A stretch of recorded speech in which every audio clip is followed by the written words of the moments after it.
What's up guys, Fish from Beyond here with the probably final video for this league for Dual Strike of AMBI. We are now running a much more clear oriented setup. Drop the EHP, or pretty much drop block, fit in another cluster, swapped some jewels, which we'll go over at the end of the video. But here is a showcase on a not so friendly map, maximum endurance, more life, more damage.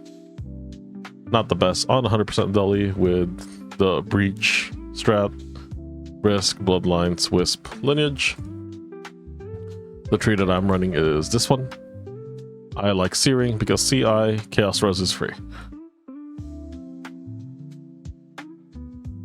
and then it's really RNG whether the grasping astrolabe decides to just eat everything or just one map. Oh, we're lucky. Only problem with the strat is the pack size density. It really like just chunks with the amount of mobs spawning on the screen. Thankfully, we still don't lag as bad as other builds due to Dual Strike AMBI being invisible.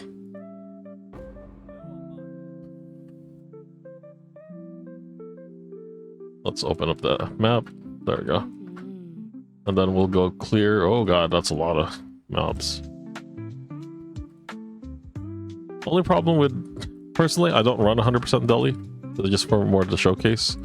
But if you do decide to use 100% deli as your farm, you will need to make sure you have pretty good uptime on your tincture, your focus, and your sigil power due to the tonkiness of the mobs, especially on increased life. Oh, bloodlines paid for itself. Yeah, 146% increased life, has crit, we are crit immune, we're elemental ailment immune, we are not action speed immune. So one thing that can kill us in the deli is the action speed slow. The little purple temporal clock that you'll see up left. If we happen to see one, I'll pause and I'll show you guys.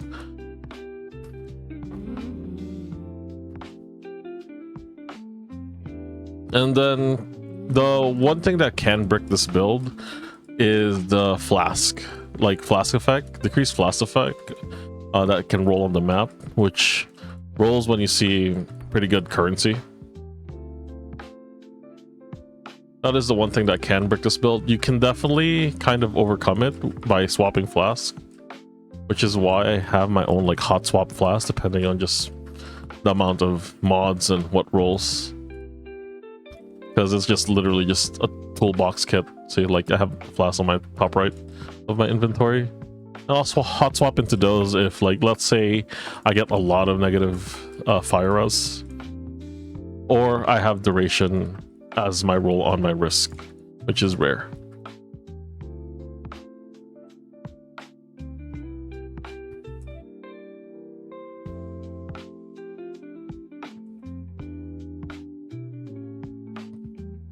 I like to kill the bosses kind of last, like Kosis and Omni, just hoping to get more like Quant and things. Does it really matter? I don't think so. Like in terms of when you kill him. There we go, we're already under 50. Alright, let's start.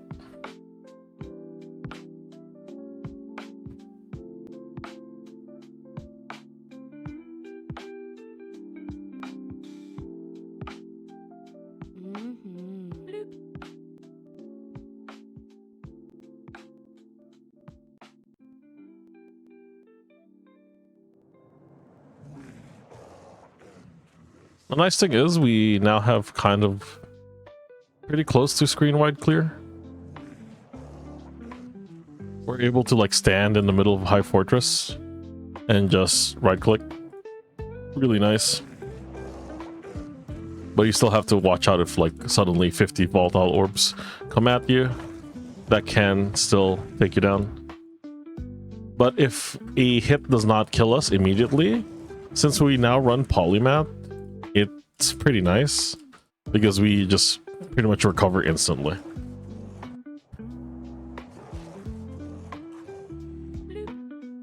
There's Kosis. Oh, he's a little scary. There we go. Now let's take care of the bosses. Up focus, right click. Move on to the next one. And here so you can see the clear. See how it's just the edge.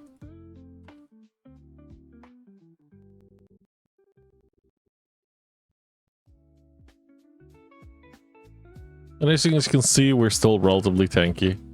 You can see like my health just dropped down a little bit and then go back up, but that's just polymap. Really nice. We dropped Soul Drinker and we went for Ghost Reeve, I believe, to keep the ES leech. We don't have over leech anymore, but I feel like we still have relatively near 100% uptime on leech since we're using mana and leeching mana at the same time.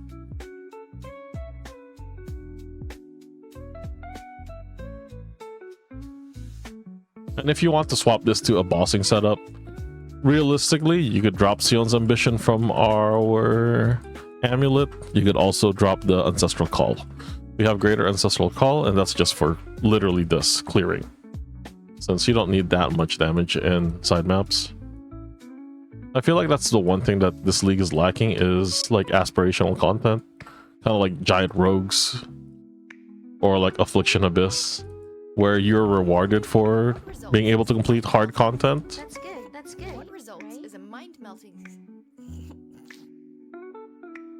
This, not so much. Like realistically, you would not be running a 5 deli map. You'd be running more like a 3 deli map, so you can just pump as fast as possible. And it doesn't feel like we're getting rewarded by increasing the difficulty. We're just more trying to increase the density of our maps, get more beyond, so we can drop more currency. That seems to be the meta, unfortunately. I was kind of hoping that the ritual, or not ritual, the new Rogue Exile would have been very cool, but it's rather underwhelming. Maybe if the stars align, it'd be really cool, but it's not. At its current version, I would say. But I guess you can't really hate on GGG, especially since it's hard to balance due to they've already reworked currency this league. Like if you rework other league mechanics on top of it, it's kind of hard to get like a much more accurate representation of where the balance needs to shift.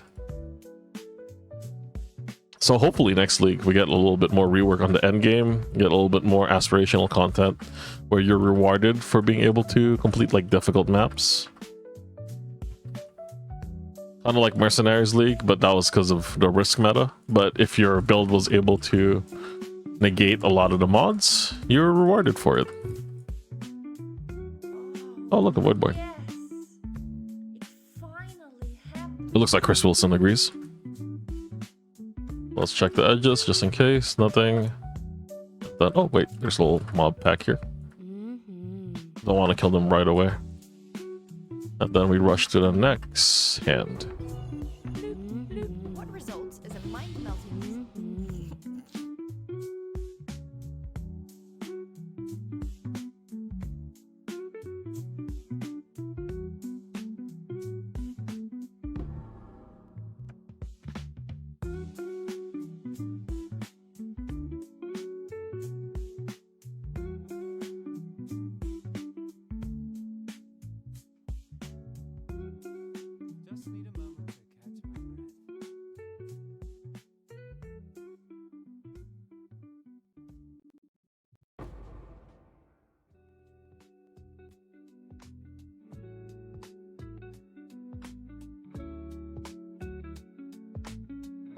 I think that's all of it. Looks good.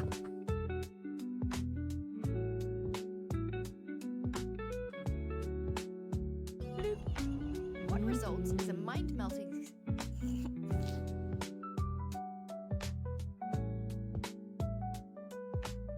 I won't bore you guys with looting. I'll loot afterwards. Let's go to Vrashta. What do we have? Coin of Power. The Atlas is a prison, not a prize. Leave it behind. Oh, pause so I can read that. Cool. Oh, pause so I can read that also. Basic. Cool. Ooh, that's a lot of mobs. 1 second.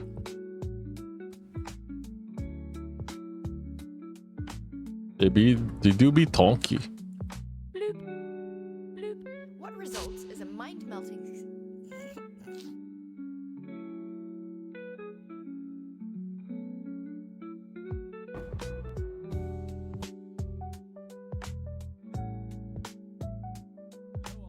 Oh, I hit that. Didn't mean to, but it happens.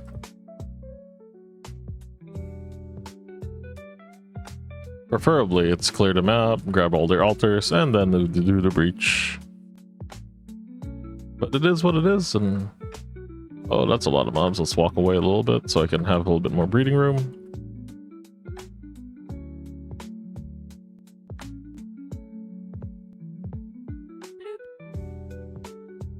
Hi, Acosis. Alright, now we're good. Bye, Acosis.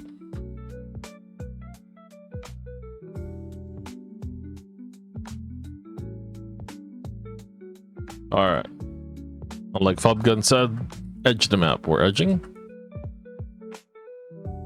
Still edging.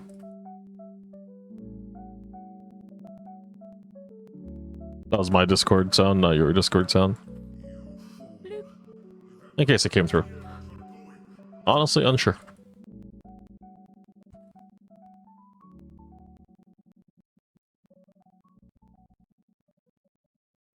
There we go.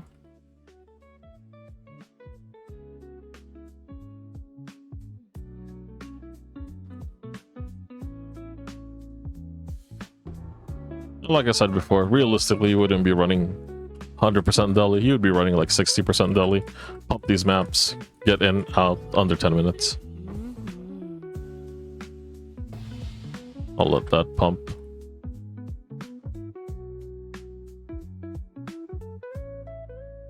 Put sigil power down. And if we're going for like a pure map setup, you can... Like, it begs the question whether you can drop Anathema, like drop all the curses, for a much more like right-click friendly build. You will drop a lot of damage if you do that.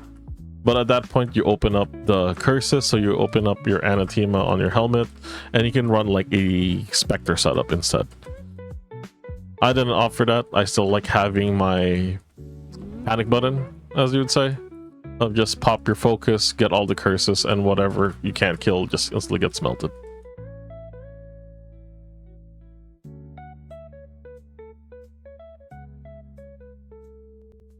Is that all the mobs? Seems like it.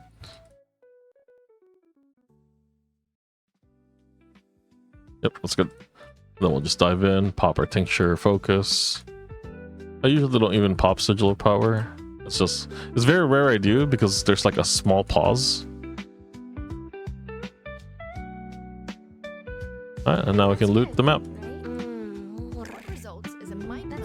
And that's pretty much it. Alright, what's up guys, Fish from Beyond, and here we are with the mapping variant of Dual Strike of AMBI Dexterity. So we've dropped all our block nodes, like the block from Dark Arts, and the block from Versatile Combatant, even the Blade Barrier and the Swagger. We have, as you can see, this golden line. If we follow it, we have added a fourth cluster.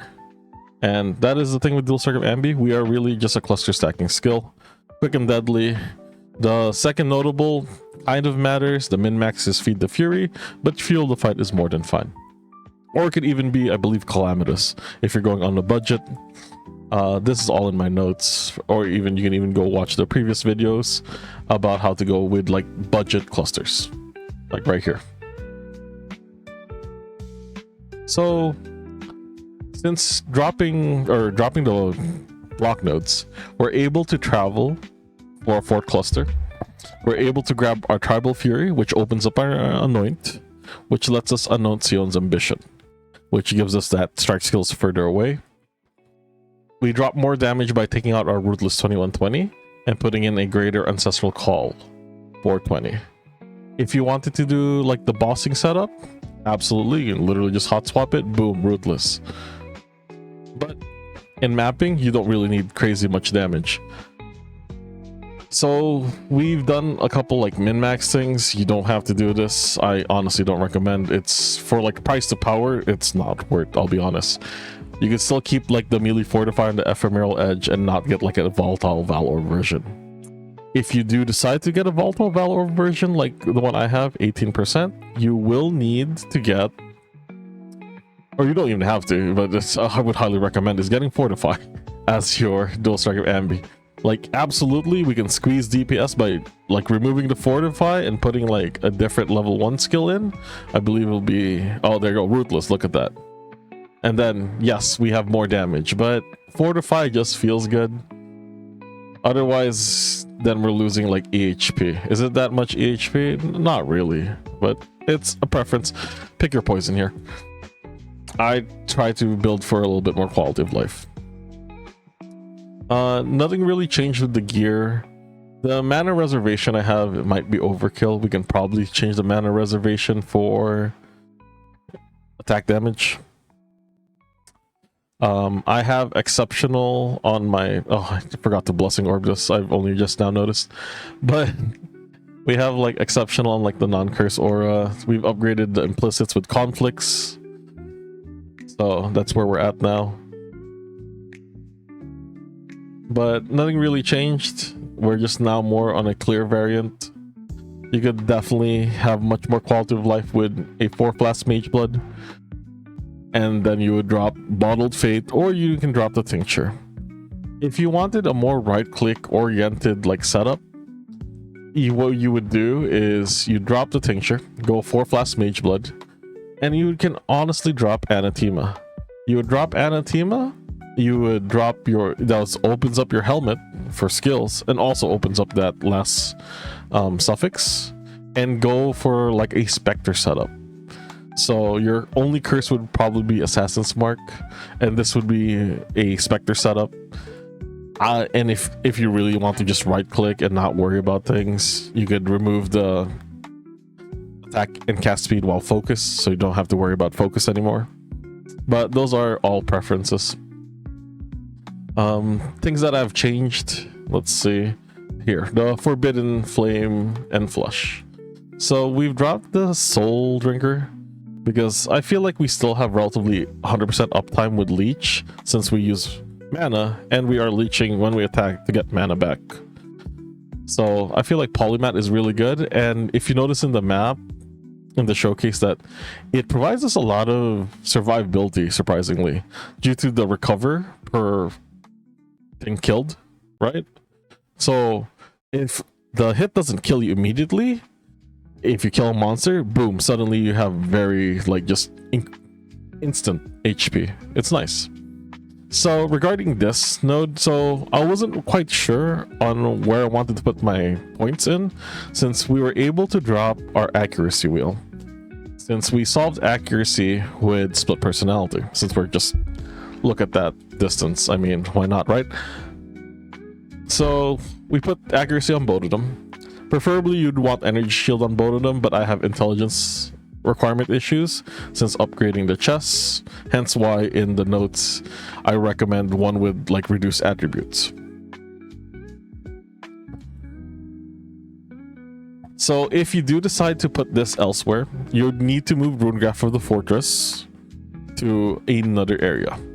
If you need a point to steal from this, places you can steal from might be like martial prowess. I'm not quite sure. Might be a good steal. Or if you want to keep your damage, you'll most likely have to remove the monster's kind of block attacks, which is a pretty sad grab. Then you have to worry about that on like the maps you're rolling. And since we lost Soul Drinker, like I was talking about previously, we now have Ghost Reaver for the leech. Otherwise, we have no leech without Ghost Reaver. Unfortunately, we do not have ES regen anymore, so that's a little downside of Ghost Reaver, but now we have leech. In regards to the DPS, don't trust it too much. This is just the metric that I've been like comparing myself against to. It is fully in a vacuum. Realistically, like on bosses, your shock is not going to be 65. Realistically, it'll be like maybe 21, 20. The enemy's not always on low life, but when they hit low life, that 50% or whatever number parameter it is, you suddenly spike in damage. But as long as your first hit like hits hard, you can pretty much get them there. The bleeding is for the crit chance because we have bleeding.